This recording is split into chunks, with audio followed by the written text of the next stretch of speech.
Hey guys, welcome back again to Ken Tamplin Vocal Academy, where the proof is in the singing. Next up is Layne Staley, Man in a Box. And you know what? I've been excited to do this one because I haven't heard this yet, but I know that it's an original track, an isolated vocal stem, which is really cool. We're going to do an analysis and a tutorial. We're going to talk a lot about it. We'll talk about the recording process and everything along the way. But I've been excited to do this one because it's just an epic piece. So with that said, I have a singing course. The course is called How to Sing Better Than Anyone Else. You can find it right here at KenTamplinVocalAcademy.com. I also have a singing forum for you guys interested in singing. Please stop by. We've got over 20,000 members in there right now. It's just going like gangbusters. You'd sign up for free at KenTamplinVocalAcademy.com, and we negotiate and discuss all these cool styles and all these different ways of getting distortion and range and power and longevity and all the all this stuff, endurance. So with that said, I just want to dive right in and see what we got. So let's fire it up. Here we go.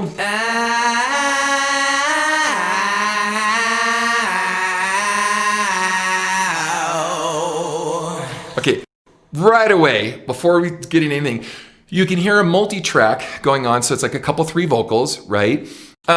I don't know this yet because I haven't heard this, and it's really neat to get the intimate, isolated vocal stem of this so that I can hear how it was recorded, what kind of mic it was recorded on, was it high fidelity, was it low fidelity? Some people actually choose low fidelity. I mean, you've got Bono from U2, he likes to sing through an SM57 sometimes. You've got Michael Jackson used an SM7 with Bruce Swedien, the engineer on that. That wasn't necessarily a high fidelity mic. A lot of people use that microphone.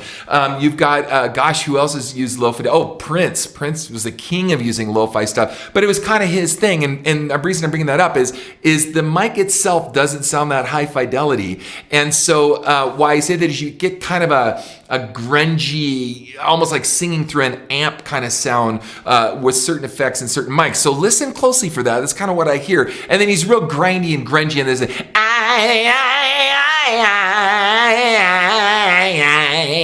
he's right in the sound too. So check it out. Here we go.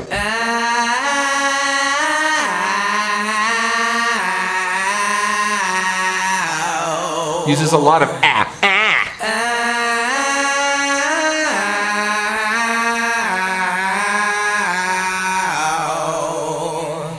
Now, very little reverb. There's a room reverb that's kind of thick and tubby in the sound. You can hear it. It's not clear, and it's not like a real expensive sounding reverb. And then a really short 250 millisecond slap delay. So da da da da da da da da da da. For you engineers out there, you guys with guitar pedals and stuff, you know what I'm talking about. It's not a big big long room hall kind of sound. So because of that, you're going to get a little bit more of an upfront vocal, right? And it's not going to sound real washy and real sloshy in a mix. It's just going to be real tight in the sound. And let's continue. I'm the man in the box, buried in my pit. Okay, now, I want you to go through this. So he's going, he's covering his sound. So he's, I'm a man in a box, right? Now, we talked a lot about the grunge era and covering or darkening a sound. That's exactly what he's doing. So do it with me. Think of rolling your R's. Everything's kind of like singing like this with marbles in your mouth. We call it marble mouth. And who really, I think I've said this a lot of times, but Tom Petty really kind of did this early on. She's an American girl. You hear that kind of So listen closely. Go, I'm the man in the box, right? And this became kind of the quintessential example or the signature sound of modern rock singers, especially male modern rock singers. So listen closely again. I'm the man in the box. In the box. Buried in my pit.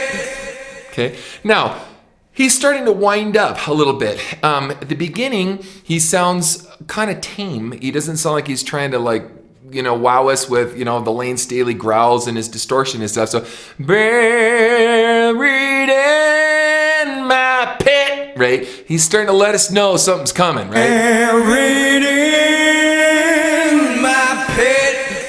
Okay. Won't you come and save me? See, won't you come and save me? Right? Everything's kind of like that, right? So, and you hear the delay, very short delay. It's not a lot of delay. Save me. A lot of vibrato. Fire in my eyes. Okay, let's do this together. So let's go. Hold on. Let me get it. Now, before we do this, I want to make one more annotation. His headphones have got to be really stinking loud because in lower fi microphones, usually you don't hear a lot of the bleed from the headphones because they're really directional and they don't pick up a lot of room sound, right? And I'm not saying, I don't know exactly what mic he did use, but I could tell it's not like an M149 or something, or U87 or, whatever, or Telefunken or, C12A or whatever. But you can hear the bleed from his headphones, so he must be listening to this really loud. So before we get into the chorus, we talk about it, I want to point this out. Listen. Save me. You can kind of hear all that noise going on, right? So, all right, let's get into the chorus here. Fire in my eyes. You hear that in the sound? Fire in my eyes, right? So he's really stepping into the sound right away, and you can hear a lot of compression. It's really covered in the compression. So what it does is hitting the compressor so hard that it's kind of darkening it and making it kind of thick sounding, right? Listen closely, but I love the way he distorts his voice. I just showed you how to do it. Now the way I'm distorting it and the way he distorts it are a little differently. I'm using open throat technique that I teach in my singing course. So I teach this kind of distortion in my course, but you really want to mature into this kind of sound. You don't want to go straight into this kind of sound because you could really hurt yourself over time and cause a node, a vocal loss, dysphonia. So we really want to be careful on how you do it. But let's listen to it one more time. Fire in my eyes. So he's not going feed, he's saying fade. Now, in my course, I talk all about this where we have vowel substitutions so that they're easier on the throat. So he says fade my eyes instead of feed my eyes. He goes fade my eyes, right? Fade, right? And that's how he's able to get safely through some of this stuff, or safely is a relative term, but Fire in my eyes. Jesus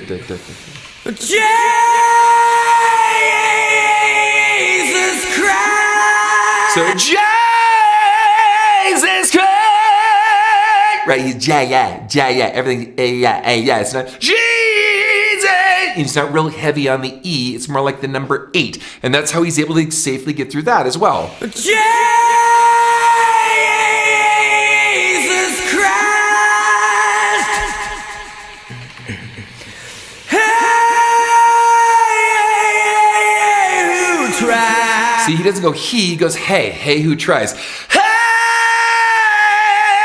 who tries, right? So it's my ha in the sound. Now, we're a lot safer, I've talked about this a lot, to start out with a clean hey who try, right? Start out with a clean sound first, and then hey, and then you can gently start to lean into that sound and compress that sound to get the desired distorted effect. But to just go straight to a distorted effect will predominantly forever sentence you to have to distorting a sound when you go up into a register like this. When you want to belt, it becomes very problematic to get back to a clean sound. Now, many singers fall prey to this, where they only know this sound, so the only way they can get this note out is by screaming rather than by finessing first and then gently, carefully leaning into this distortion. I cover all of this in my singing course. All right, let's continue. Hey,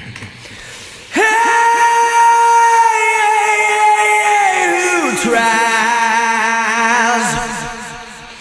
I'll feed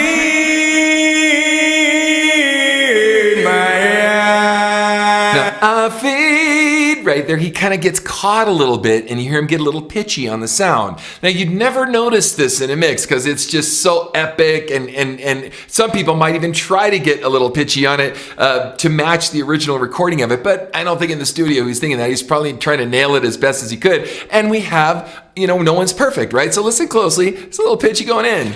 I'll feed. Right? He's a little sketchy there, Check, keep going. I'll feed my eyes. Now, one more thing.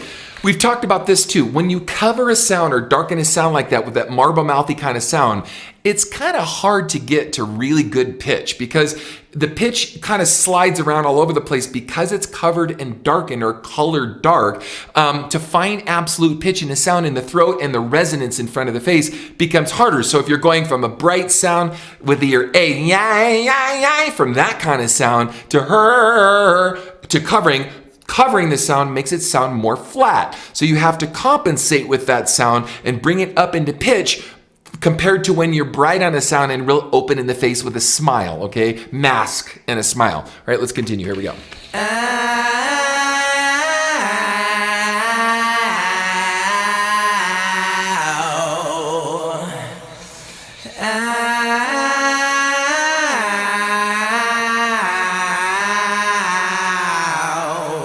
Now, some people, when they're in the studio, record something like this and they leave it all in the field and it's got crazy energy and, and then you see them live and you're like kind of disappointed because they didn't hit all the notes and they didn't, sing the chorus note as long, or they didn't have the same energy, or, whatever. So maybe half the song was good, the other half the song wasn't so good. I've seen these guys a couple times, and both times I saw him, he was more energetic live. Screams were gnarlier live. May not have been the same as the record, but it was kind of like when I seen Motorhead, walked away going, whoa, that was like intense. And in 11ths, not even intense. Wow. I mean, so this brother leaves it all in the field. And I know there was drugs involved, and I know there's depression, like a lot of things going on, which gave him a lot of angst to just like, do his thing. But this guy did the opposite. The records were intense, but the live performances were even more intense. So I'm the dog who gets beat. Now, one more thing. By the way, he's an exception to the rule. Him and Chris Cornell are kind of two exceptions to the rule. I'd say Scott Weiland a little bit, but not as much. We're in this era. Most of the guys, the Cobains and stuff, never sang any vibrato at all. And he brings in some vibrato. He brings in some swag. I'm the dog who gets beat, right? So Cornell did that too. Now, Cornell chose to sing straight because he could sing with vibrato too. Cornell was just a phenomenal singer.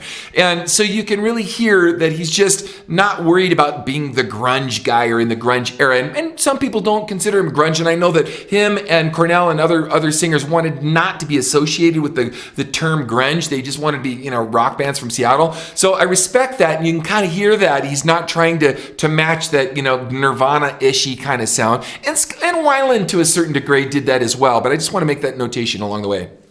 Shove my nose in space. Won't you come and save me? Now, you hear a lot of the double tracking thing we've talked a lot about. You can hear that here. It's not just one single vocal line. You can hear all of the little nuance. So as much as we'd like to think that this was spontaneous in the way he sang it, if it was, then what he did was he sang the whole the whole song spontaneously, and then he came back and tried to remember what he did to double track these parts to thicken it up with these double tracked parts. So it's not quite as spontaneous as we'd like to think because there's so much production value, but the production value is so subtle. It's not like, hey, look at me, I'm going to show you production. It's like, let's not have anybody really know that we're adding all this production to make it bigger because we want to maintain being being core and having a core sound and being genuine rather than disingenuous with too much production in the song. So I want to add that to this comment. Won't you come and save me? Now, in this chorus or this pre-chorus right here, you can hear it sounds different than the last time. He's holding the notes longer than he did the first time. So it wasn't a cut and paste. I didn't cut and paste that verse into this verse and blah, blah, blah, blah, blah. He's actually singing through this stuff. So that's cool. Save me. Even that line too, right?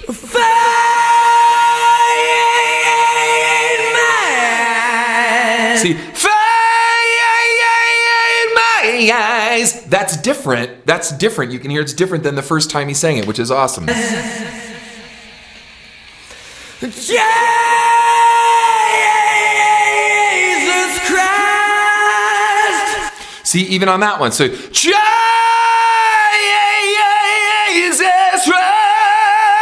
right? He's holding the notes longer than the first time he did it, and it's a little more intense. There's a little more energy in the sound. So you can really hear as he's going through. And by the way, I want to point something out. So here I am. This is like the fourth one of these vocal stem things I've done today, and I've done a lot of singing. I've got more singing to do. I'll knock out, I don't know, 6, 7, 8 of these things probably today. If you notice, my voice is crystal clear. I want to make a very important point to this. I'm, singing Lane Staley back in the day in his prime, this and that. I'm 56. I'll be 57 this year. It's because of my vocal technique.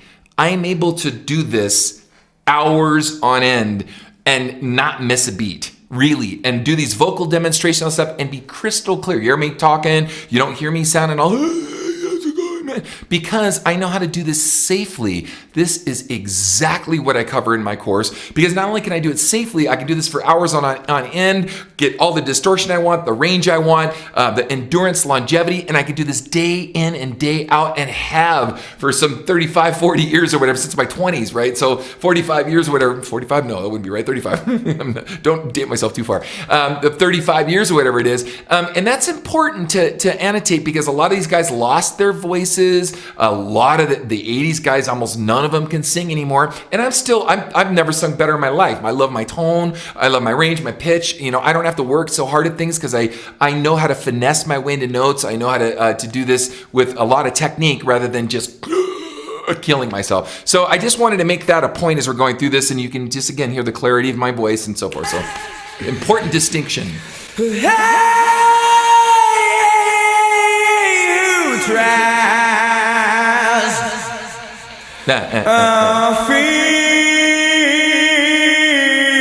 my eyes.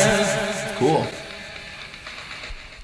I wonder, I think that's probably, yeah. By the way, listen to all of the headphone and the, actually that's a preamp that sounds like a tube that's going to go out a little bit. You listen to the back end. You hear all that because they gated the vocal. There was so much in the sound, they had to gate it to not have that sound in between all the lines. But anyway, I bring all this up because I wonder if these guys knew when they were we all hope that our albums are going to go gold when we make them, or platinum or whatever. But I wonder if these guys knew how iconic and how epic and how much influence these tracks would have, this many years later to this day, still inspiring and encouraging, and have raised the bar so high for others to try to reach. So anyway, gang, thank you for listening, and definitely check out my next video.